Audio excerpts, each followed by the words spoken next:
എന്ന് പറഞ്ഞത് അതുകൊണ്ടാണ്. അതുകൊണ്ട് ബന്ധങ്ങളിൽ ഏറ്റവും മനോഹരമായ ബന്ധം ചിന്തിച്ചു നോക്കിയിട്ടുണ്ടോ? ഒരു വാപ്പനെ പറ്റി ഒരു ഉമ്മ പോലും ജീവിതത്തെ സ്വപ്നം കാണുന്നത് വാപ്പാന്റെ നെഞ്ചിന്റെ ബലത്തിലാണ്. എന്റെ ഹൃദയത്തിന്റെ മിടിപ്പാ. എന്റെ മക്കളോട് എന്റെ ഭാര്യ പറഞ്ഞു കൊടുക്കുമ്പോ ഞാൻ കരഞ്ഞു പോകാറുണ്ട്.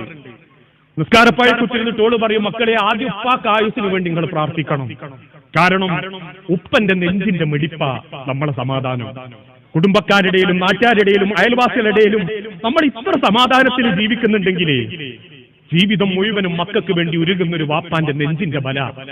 ഒരു വാപ്പയൊരു തണലാണെന്നും ഒരു വാപ്പാന്റെ തണലിന്റെ ഭംഗിയെ മക്കളെ മുഖത്തുള്ളൂ എന്നും ഒരു വാപ്പാന്റെ നെഞ്ചിന്റെ മിടിപ്പാണ് ഉമ്മയുടെ സ്വർഗമെന്നും മക്കൾക്ക് അറിയിച്ചു കൊടുക്കണം.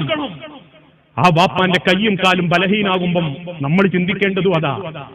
വാപ്പാന്റെ ശരീരമൊക്കെ ഒന്ന് തകർന്നു പോയത് നമുക്ക് വേണ്ടി ജീവിച്ചതിന്റെ പേരിലാണ്. പക്ഷെ ഇന്നതൊന്നുമില്ല. എല്ലാവർക്കും നിസ്കാരവും നോമ്പും ഖുർആൻ ക്ലാസ്സും ഒക്കെ ഉണ്ട് എന്ന് മാത്രം.